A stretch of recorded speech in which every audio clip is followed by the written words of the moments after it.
Hello friends, ఈరోజు 5 పదాలు చిటికలో నేర్చేసుకుందాం. మొదటిది లా అంటే చట్టం లేదా న్యాయం. లా అంటే ఒక సెట్ ఆఫ్ రూల్స్ అన్నమాట, ప్రిన్సిపల్స్. ఒక ఇండివిజువల్ బిహేవియర్ని గవర్న్ చేయడానికి సొసైటీలో కొన్ని రూల్స్ అండ్ రెగ్యులేషన్స్ అనేవి పెట్టుకున్నారు. సో ఆ రూల్స్ అండ్ రెగ్యులేషన్సే మనం చట్టం అని అంటాం. మెయిన్ ఉద్దేశం ఏంటంటే to maintain order, prevent harm and resolve disputes. So అందుకని లీగల్ ప్రిన్సిపల్స్, ఇంటర్ప్రిటేషన్స్, ఇంకా సొసైటీలో ఒక ప్రొఫెషనల్ డిసిప్లినరీ యాక్షన్స్ కోసం కొన్ని లాస్ అనేవి ఇంప్లిమెంట్ చేస్తూ ఉంటారు. ఓకేనా. రెండవది ప్రిసిడెంట్ అంటే దృష్టాంతం.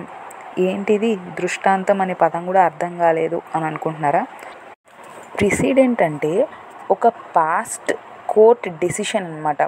ఏదైనా ఫ్యూచర్లో సిమిలర్ కేసు వచ్చినప్పుడు డిసైడ్ చేయడానికి ఇది యూజ్ అవుతుంది. ఓకేనా. సో జ్యుడిషియల్ డెసిషన్ అనేది ఒక ఫ్యూచర్ రూలింగ్స్ కోసం, ఒక లీగల్ ఇష్యూస్ వచ్చినప్పుడు ఆ కేసెస్ని డిసైడ్ చేయడానికి ఉపయోగపడతాయి. సో వాటిల్నే ప్రిసిడెంట్ అని అంటారు. ఫర్ ఎగ్జాంపుల్, మనకు ఇప్పుడు కోర్టులో జడ్జిమెంట్ అనేది జరుగుతుంది లేదా ఆర్గ్యుమెంట్స్ జరుగుతున్నాయి. మనం ఏం చెప్తామంటే సేమ్ ఇష్యూ ముందు ఒక కోర్టులో రైజ్ అయినప్పుడు ఇలా చెప్పింది, ఇలా డెసిషన్ ఇచ్చింది కోర్టు అని చెప్పి మనం ముందు ఆల్రెడీ సేమ్ ఉన్న కేస్ని, ఆ జడ్జిమెంట్ని కానీ ఆ డెసిషన్ కానీ చెప్పడానికి అవకాశం ఉంటుంది. మూడవది నెగ్లిజెన్స్ అంటే నిర్లక్ష్యం.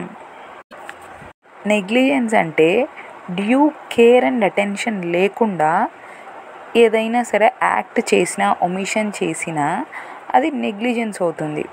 ఓకేనా. అంటే ఏం చేసినా సరే విత్ డ్యూ కేర్ అండ్ అటెన్షన్తో చేయాలి. ఓకేనా. బై మిస్టేక్గా జరిగిపోయింది, అది కోర్టు డిసైడ్ చేస్తుంది అన్నమాట.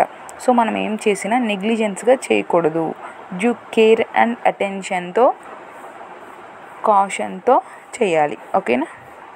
ఒకవేళ నెగ్లిజెన్స్గా ఏం చేసేసినా సరే ఆ ఇండివిజువల్స్కి వాళ్ళు చేసిన యాక్షన్స్, ఒమిషన్స్కి వాళ్ళు డ్యామేజెస్ అనేవి పే చేయాల్సి ఉంటుంది.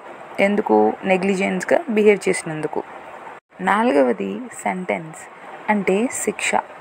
జనరల్గా సెంటెన్స్ అంటే ఒక లైన్, వాక్యం అని అర్థం కదా. కానీ చట్టంలో సెంటెన్స్ అంటే అది ఏ శిక్ష అయినా అవ్వచ్చు. డెత్ సెంటెన్స్ అవ్వచ్చు, ఇంప్రిజన్మెంట్ ఫర్ లైఫ్ అవ్వచ్చు. సో సెంటెన్స్ అంటే శిక్ష.